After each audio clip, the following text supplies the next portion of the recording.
Hello, good evening, everyone. This is Gunjan. I'm a registered migration agent from Aussie's Group, Melbourne, Collins Street office. Today, I'm here live to speak about some of the changes that have happened regarding the 485 visas. Some of the changes, upcoming changes that the Department of Home Affairs will be introducing and has introduced.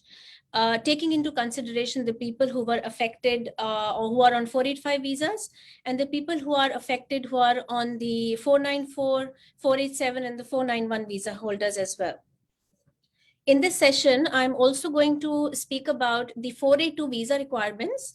What are the requirements from the employer side and what are the requirements of the nomination and the visa requirements as well.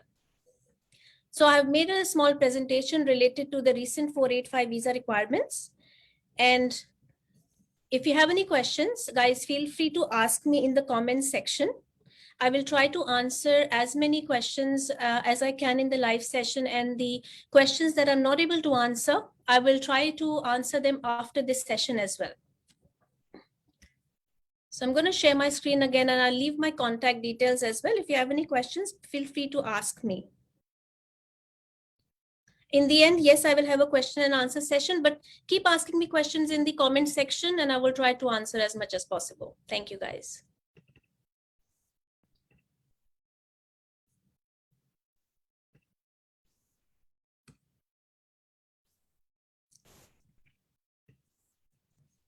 So I'm leaving my contact details as well. So hello, everyone. Again, the people who have just joined, my name is Gunjan and I work as a registered migration agent with Aussie's Group.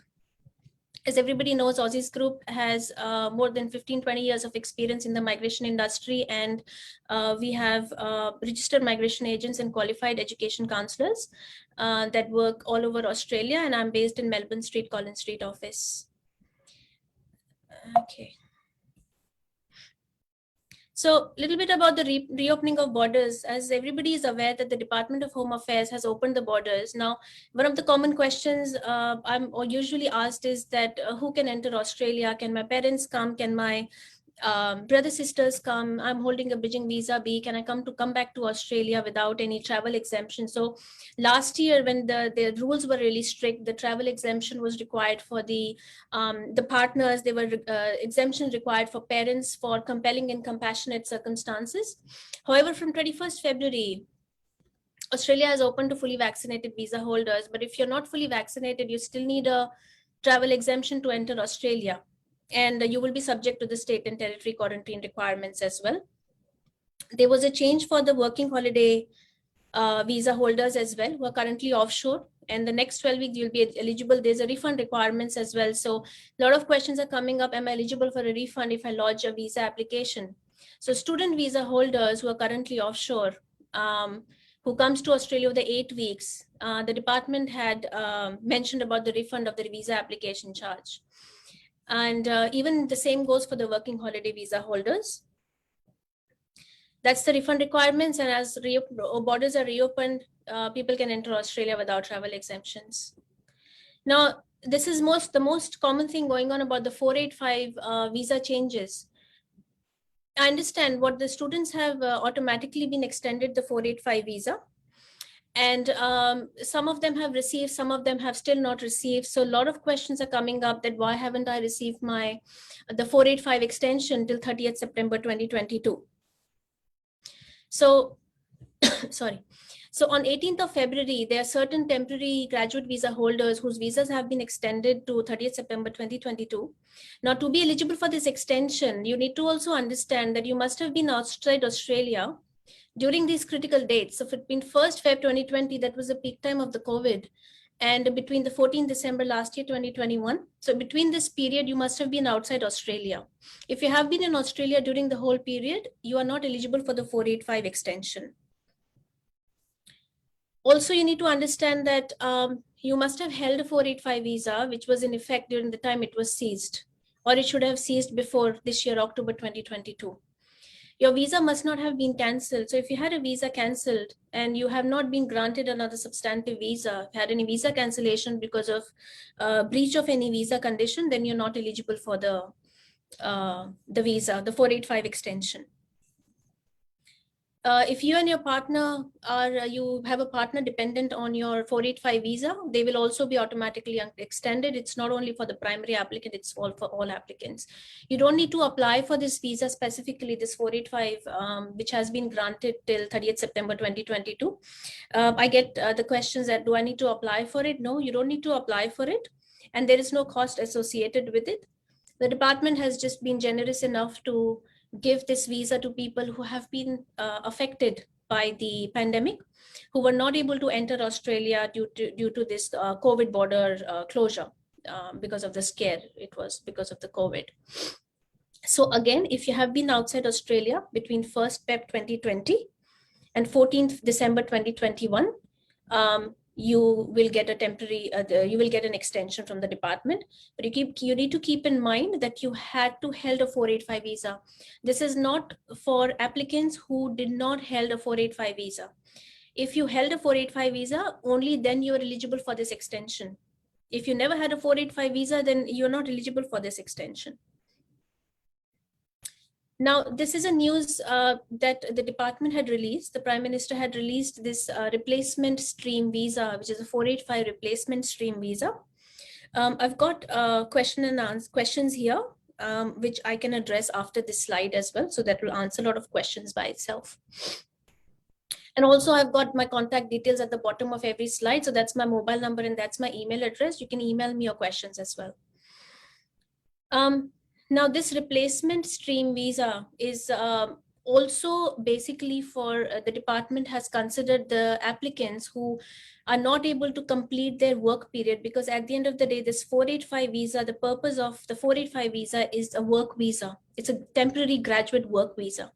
So the people who were affected and who were not able to come to Australia and work, they have also introduced the department, the replacement stream visa. This is not in effect now, so don't get mixed up with the 485 extension that has been extended till September 2022. This is a new stream which will be available to applicants from mid-2022. You can stay tuned to the Aussies group page, and obviously we will update as soon as there is something released from the department, because even the 485 replacement stream visa has certain requirements that needs to be met. It will not be automatic. To be eligible, applicant must hold a 485 visa that expired after or 1st February 2020 and have been outside Australia between this period, 1st Feb 2020 and 15 December 2021. So you must have been outside during this period. So it's not automatically given to people who are on 485 visa. There's a certain criteria that needs to be met. In normal circumstances, you can only be graduated, you can only receive a temporary graduate visa only once. You will not get a second temporary visa unless you have studied in a regional area, because everyone knows that the regional, you can get a 485 extension for 1 year. But in normal circumstances, if you have studied in a metro, Victoria, any non-regional area, then usually you are only granted once in a lifetime. Now, keep in mind that the department is still determining details on the application requirements. So it is likely that applicants will need to supply some more supporting information to apply for this stream. So it could be evidence that you have traveled in and out of Australia, or it could be evidence that you were not able to find. So this is just examples, but at the moment, department has not released that what requirements will be required for the applicants to meet the eligibility criteria for the 485 replacement visa stream. So I'll take some questions before I get to the next slide for the employee-sponsored visa, and I've got my details at the bottom as well. You can contact me directly. So what is the criteria for 491 selection? So 491 selection, Mahesh, are you mentioning about the 491 visa criteria regarding the state nomination for the regional? If it's regarding the 491 extension, then the department yet has to implement that effect date. So the date of effect has not come yet for the 491 extension. You can ask about the 190 stuff, that's fine, Lorenzo. I'll try to answer your question related to 190, the skilled migration pathway. Any chance to PR access for 482 short-term visa? Yes, Gautam, that's what my next slide is about.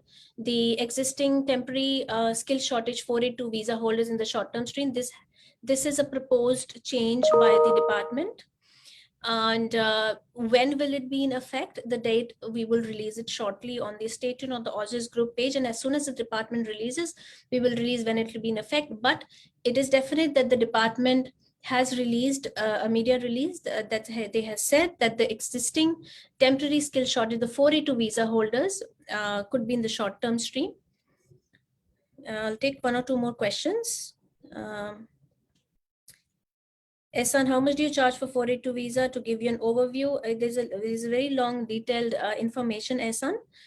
Can you email me your inquiry on this below email address, and I will book you an appointment to discuss your details.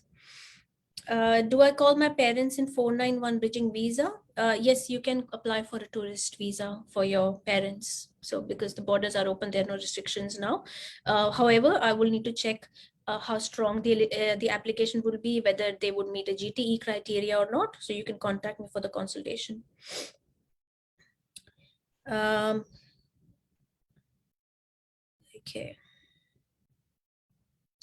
I have 8 years of experience in nursing, bachelor's 2020. How do I apply? So if you've got a bachelor's degree in nursing and you've got work experience, we can apply for skill assessment based on the eligibility for the program, the OBAP program, whether you're eligible for it or not. We can check your eligibility for that as well. I'll just get on to this news first, and then I'll take up more questions after this. The extend visas for the skill regional 489491494. So the department will also be considering an extension for people who, for example, the 491 visa. So if the 491 visa, if you were on 491 visa, that's for 5 years, where you need to live and work in a regional area to meet the requirement for 191 permanent residency. So if, for example, you were stuck outside Australia and you were not able to come to Australia to fulfill the requirements for the 491 or 494, so the department would consider and give an extension to people as well. Current and expired skill regional provisional visas will be extended, providing additional time to meet regional work requirements for permanent residency.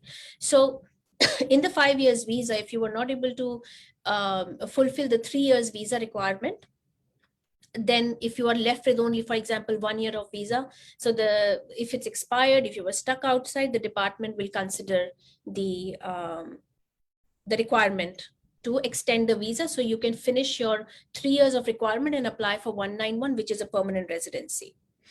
So Ehsan, my email address is mentioned at the bottom. It's gunjan.malik@ausisgroup.com.au. I'll mention it to you after this session as well. Now I'm going to talk about some of the requirements for 482 as well, because in detail, I'll also talk about the 407 training visa and the 482 employer sponsored visa. Because you are on a 485, why I'm going to talk about the 482 is that now you need to understand that you have been given extra time by the department for a 485 visa. So it is always good to make use of it. Sorry, I'm just going to, yeah. So it's always good to make use of the time that you have been provided by the department. And if you have an employee to sponsor you, and if you have enough work experience, 2 years, which is the required work experience, then I encourage you to look for the employer sponsored options as well. All right. So the 482 basically process, it enables, it's a labor shortage visa. So basically the department has this 482 visa so that the clients can apply if they are skilled enough. So it's basically if the employer is not able to find the skills in the local labor market through the labor market testing, then what they do is the department says, okay, if you can't find an employer, if you can't find an employee in the local labor market, if you can't find an applicant, then yes, you can nominate a person who is already working in the organization in the nominated occupation, or you can hire someone who is outside the organization as well. So it is not mandatory that the person should be working in that organization, because I get this question usually that do I have to be working in the company for the company to sponsor me? So no, you don't need to be working in the company already, but yes, it is recommended. It makes it easier to justify the position genuineness. However, it is not mandatory that you should be working in the company that needs to sponsor you. Now, this is just an overview that what is basically 482, because I get asked this question that what is a 482? What's the difference between 482 and 186? So difference between 482 and 186 is that the 186 is a permanent residency and 482 is a temporary visa. So for 482, depending on if it's in a short-term list or your occupation is in a medium-term list, you will be granted for the number of particular years. Okay, now the 482 is divided into 3 steps. First is a sponsorship, and then nomination, and then visa. So sponsorship is basically, they need to see that, okay, this, let's say if there's a manufacturing company who wants to sponsor a production or a plant engineer or a mechanical engineer. So the department wants to see that, is this employer who wants to sponsor, is this a legal employer who is lawfully actively operating in Australia, or is just some online business who doesn't have a lease, who doesn't have an office, an actual office operating, who doesn't have any customers. So that's whole the sponsorship is involved about that. Is it a genuine sponsor, and do they meet a financial, are they financially stable? Like if the business has been going into loss for the last 5-6 years since they have started the business, then yes, there's a question mark that how can the company support someone to sponsor. Second is the nomination. Nomination is basically the position genuineness, that why the company needs to sponsor this person. Is this something like a completely newly created position, or is this already existing position? So then the third is the visa applicant criteria. So the applicant, for example, is a mechanical engineer. So is this mechanical engineer eligible to apply for a 482 or a 186, depending on the qualification and work experience? 482 needs 2 years experience and 186 needs 3 years experience. All right. I've got my details at the bottom as well. So if you can contact me for any questions, I'm more than happy to answer those questions after the session as well. I'll take some questions in between. I've applied for a 485 visa. I'm waiting for it. Can I go to India on a bridging visa B? And meanwhile, my 4, is there a rejection charge? No, I mean, if you're offshore, that is not a reason for rejection for 485. So if you're here on a 485 visa, or you have applied for a 485 visa, so I guess you're on a bridging visa A, you can depart Australia, but you'll not be able to come back if you don't take a bridging visa B. So, and bridging visa B cannot be applied outside Australia. So I highly recommend, once you have departed, you will not be granted a bridging visa B to come back.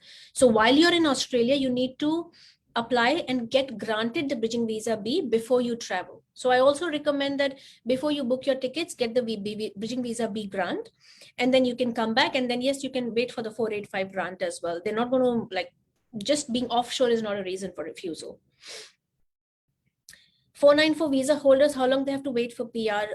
Aruna, so 494 is 3 years, eligibility is 3 years on that visa, and then you apply for 191.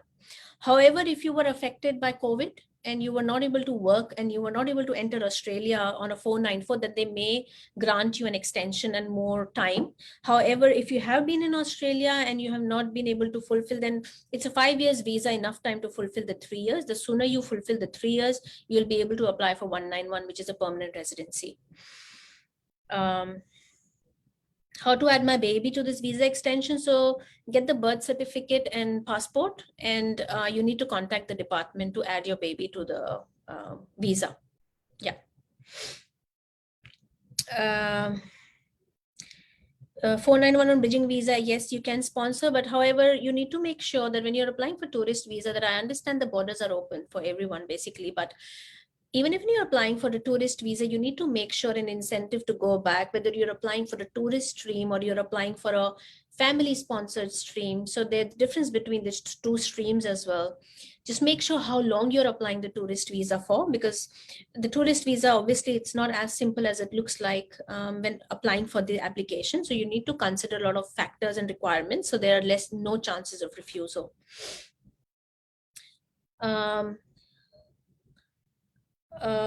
Okay, I'm talking about 491 New South Wales invitations. At last round, they have invitations. People lower points. Yes, they did, Mahesh, because depends on 491 which stream of invitations as well. The New South Wales 491, 2, and 3. So one is obviously it was in the priority people who are living and working there for the last 12 months.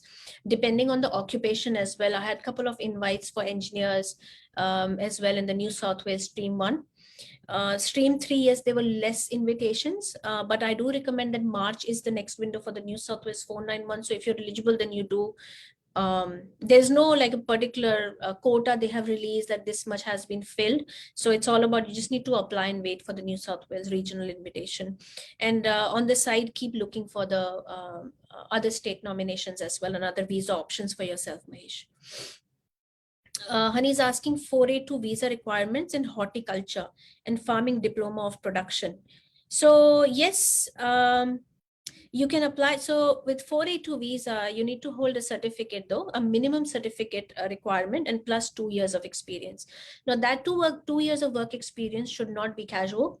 It has to be permanent part-time or full-time. So it can be pro rata. So let's say you've got 3 years of experience as, let's say, a gardener, and 3 years of his a part-time experience, 20 hours per week, then you will be eligible with 1.5 years of experience. So it's pro rata. That work experience may be before qualification as well. You can get in touch with me if you have an employer, that's great, and we can look at the 482 visa requirements for horticulture and farming diploma of. I'm not sure if you have a question saying if you hold a diploma of production, your qualification has to be related to your nominated occupation. So we can have a look at it. Rabina is asking, I have 8 years of experience in Nepal as a nurse, and I'm planning to apply for 482 491. Procedure for applying. Yes, if you have experience as a nurse, but you do need to hold a degree as well. A Bachelor of Nursing. You can email me your resume on this at the bottom. I've written my email address. You can email me your resume and I can check your eligibility for the 190 or 491 or 482 if you have an employer. I will check your eligibility, whether you're eligible for to be a skill assessment for a registered nurse or not. 491 visa, can we do work in any skilled work or 3 years? Yes. So AP, you on a 491 visa, there is no rule that you have to work in your nominated occupation or a skilled occupation. You can work in any field, but make sure that you fulfill the requirements. You can also combine 2 jobs. So if you're struggling to get a full-time job, you can combine 2 jobs to fulfill the criteria of a full-time work experience. And it's better that you consult a migration agent while you're on a 491 visa. So by the end of 3 years, I mean, you don't miss out on any criteria. The salary needs to be 54,000 per year. So you need to make sure that you're earning that much of salary as well. Vivek is asking, what about carpentry? Finished my job, so which state I have to move as a carpenter?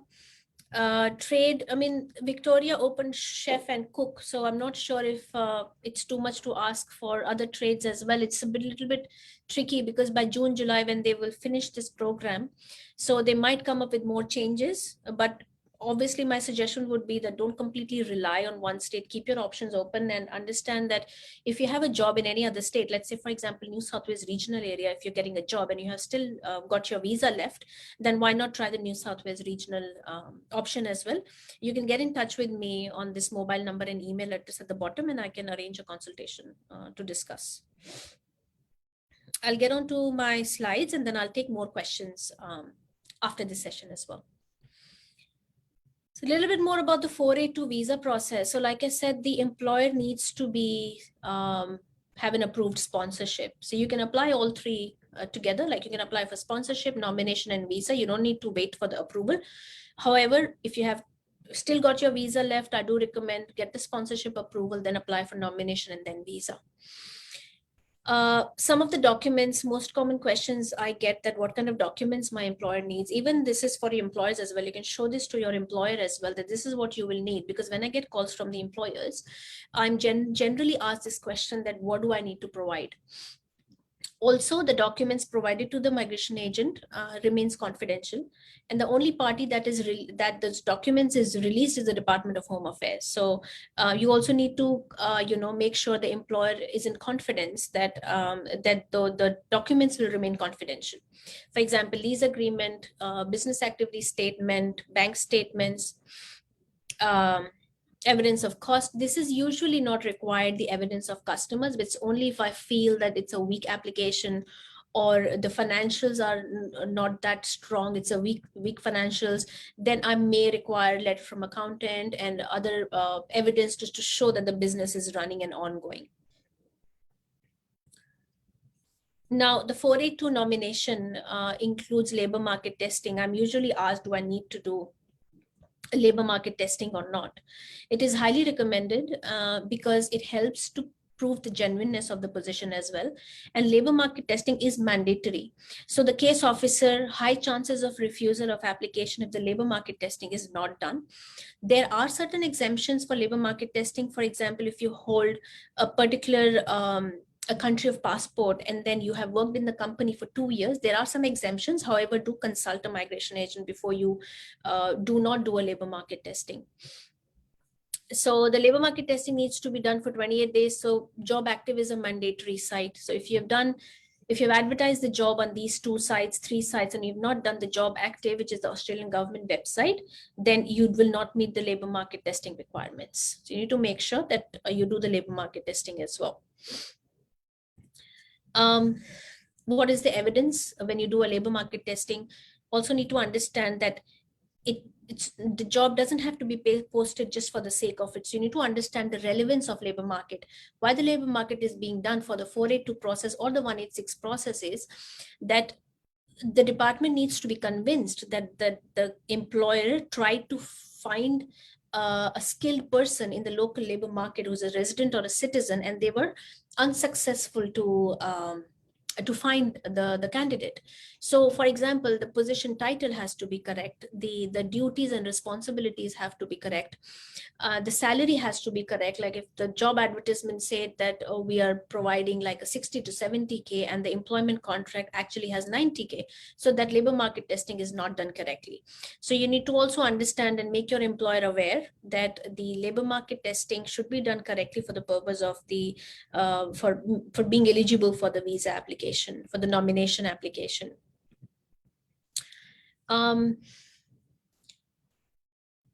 Financial documents needs to be provided by the company, ABN registration, financial documents, business activity statements, business bank statements, not mandatory, but based on the individual situation, I would advise whether it's required or not. Another important aspect for the 482 nomination is the position genuineness. Now that could be like maybe a 10 to 12 or a 20-page document, depending on the nature of the business. So let's say it's a steel manufacturing company who wants to hire a production engineer, a plant engineer, or a mechanical engineer. Now, why you need a mechanical engineer in that company, whether you have advertised that position, and why were there no suitable candidates? Because there are people in the market who are experienced. Another trick is that the employer may need some particular skills that they were not able to find. But also, you need to make sure the job advertisements should not be posted in order to hire a particular person. The labor market testing has to be done very genuinely. And we need to prove that genuine efforts were made, because most of the reasons why the employer nomination fail is position genuineness. 90% of the reason the nominations fail or get refused due to the position genuineness and labor market testing not done properly.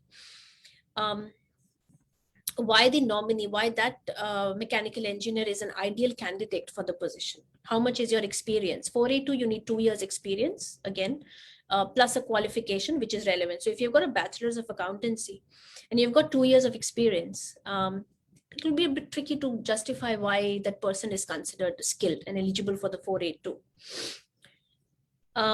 If it's a new position, it needs to be addressed that how come they suddenly need an engineer. If it's an existing position, then it needs to be justified that why they need to hire you again. if the position was previously occupied, why is it now vacant? If there was no person filling up that position for the last 2 years, then why suddenly they need a position? So there are a couple of some of the things that I have mentioned involved to the position genuineness.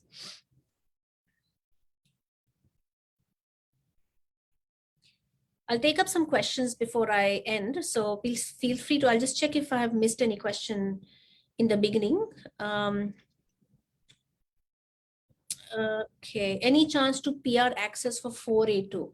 So Gautam, if for example, let's say that your occupation, for example, a contract administrator is in a short-term list, a project administrator is in a short-term list, for example, even if it's in a short-term list and the company is happy to sponsor you, we can have a look at, like, on the side, obviously you will be working on a skill, so you can apply visa for 2 years plus 2 years extension because the occupation is in a short-term list. And then meanwhile, we can have a look at some state nominations for you. But yes, because unfortunately, currently the rule is it's in a short-term list, you may not be eligible for a 186. But looks like mid of the year, if the rules come up for any changes, then there may be changes. We'll update it on our Facebook page if anything comes up. But you can contact me. I can have a look. I'm interested to know what occupation is it that you have in short-term list.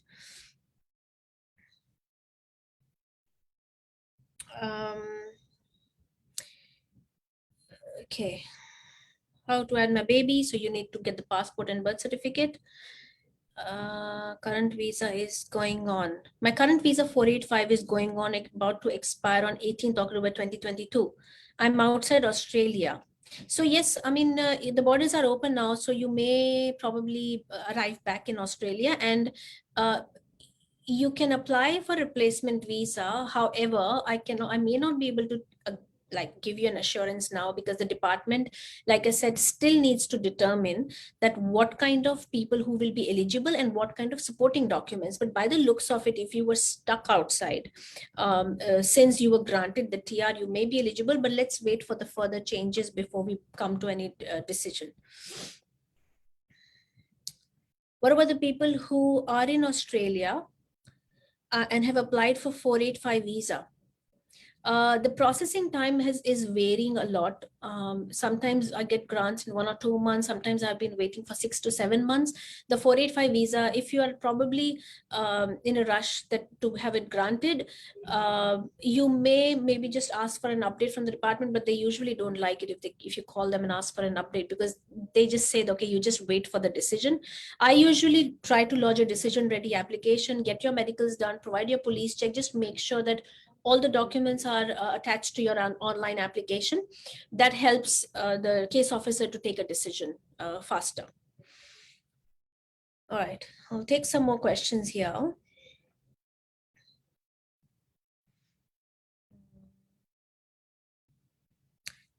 I'm an international student. Can I bring my mother as a tourist visa? Age is so you can invite your mom on a tourist visa. The rule is that the borders are open as far as she's vaccinated, and it also depends, ET, that how long is your visa left. So for example, let's say if you've only got a 2 months student visa left, then obviously I recommend that you just probably plan it accordingly, because if you just have a 2 months visa left and you're calling your mom on a tourist visa, so incentive to go back is a little bit tricky. So maybe just secure your visa and see how long is your visa left. You can get in touch with me and I can consult you what's the best way to apply for the tourist visa.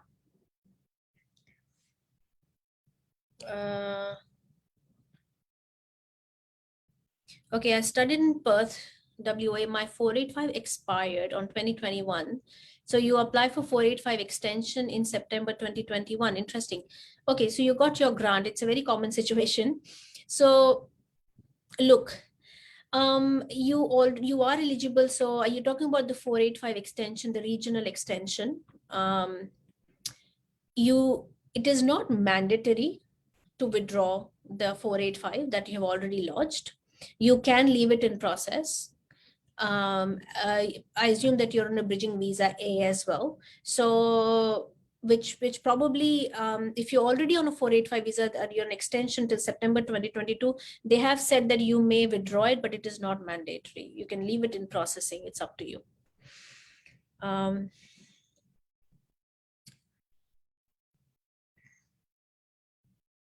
Will there be any pathways to PR for short-term 482 visa holders during the pandemic? Yes. So the higher the Department of Home Affairs is determining the eligibility still, and if they may be coming up in the mid of this year about the 482 visa holders for a pathways to PR for 186 as well.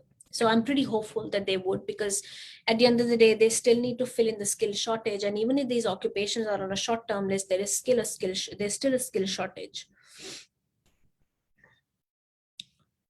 My student visa will expire on 31st of March this year, which is pretty soon. Completed in Major 10, call my parents on a tourist visa before. Yes, you can apply. I do always recommend that you have a substantive visa. And not bridging visa when you're applying for tourist visa. There is no like a criteria that if you hold a bridging visa, you cannot apply, you cannot sponsor anyone for tourist visa. It's not a rule, but looking by my experience, I do recommend that you hold a substantive visa when you invite someone on a tourist visa. Applied for student visa extension, haven't received, can I travel? So if you're traveling and you're coming back, make sure that you're on a bridging visa B. But if your course is finishing in March, so you need to consider the pros and cons and the questions you might be able to ask, that why you're going back to Australia because your studies have already finished. So why don't you lodge for your 485 and then get on a bridging visa C, and then but you won't be able to travel on bridging visa C. So just keep in mind that you can get a bridging visa B from bridging visa A, but once you're on a bridging visa C, then you cannot. So don't withdraw your student visa yet. So just get in touch with me. I will discuss what's the best thing to do step by step. What I'm saying is that I get a lot of students coming to me saying that, oh, I've already withdrawn my student visa. Now I'm on a bridging visa C and I want to travel. You can't travel. You can't come back on a bridging visa C, and you can't apply on a bridging visa B. Daughter went offshore, return date is expired. So you can't apply for bridging visa B offshore, unfortunately, Pawan. But which visa has she applied? Maybe wait for its grant for her to come back to Australia. 482 cook requirements certificate plus 2 years of experience as a cook, maybe post or pre-qualification, part-time or full-time, no casual. Kalpesh, you can get in touch with me and I can discuss the details about the 482 nomination, sponsorship, and visa. Okay. I'll take a couple of more questions before I finish, but feel free to ask me and email me and contact me on my mobile for any questions. It's been 20 months, lost my 491. That's a long time. Will this time count for 3-year period? No. Unfortunately, that period does not count for 3 years. I know it's not fair because it's a really long period, and that's one of the arguments, that a lot of people keep having because your 3 years start from the visa grant of 491. So your 3 years, the bridging visa period is not good, but 20 months is a really long time. Can you get in touch with any of your, any of the migration agent whom you're lodged with, and see if there's anything pending, or ask for an update from the department? That probably would be a good idea. For 20 months, 491, yeah, that's pretty long processing time.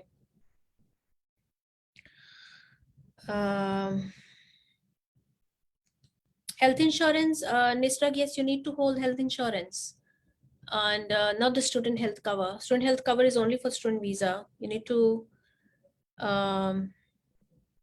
to get the health insurance while you're on a 485. It's mandatory.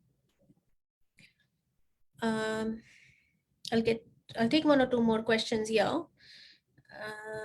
What visa is the best for diploma of agriculture? So diploma of agriculture, you need to check how much work experience do you have as well, whether you're eligible for skill assessment or not. You must have done some certificate before the diploma of agriculture. Did you or you just got the diploma of agriculture. So you can get in touch with me. We can discuss your skill assessment and visa requirements, because to apply for state nomination, you must have a skill assessment as well. All right, so feel free to ask me questions on my email and mobile as well. And sorry if I haven't been able to cover most of the questions. However, I'll try to answer those questions after the sessions. So this session was about the 485 recent changes. Just to recap a bit, the 485 extension has been automatically being granted to the applicants till September 2022. If you've already lodged a visa application, you may consider withdrawing it, or you can leave it in process. It is not mandated to withdraw the visa, but you need to consult a migration agent. You can get in touch with me whether to withdraw it or not, because if that visa gets decided, it will supersede your current 485 grant. So you should check that with an agent. All right, and then we had discussion about the 482, whether the department may be considering it for the short term to so that the clients can apply for the permanent residency if your occupation is a short term list as well. If any questions, feel free to contact me. And thank you everyone for attending this session. Have a good day. Bye-bye.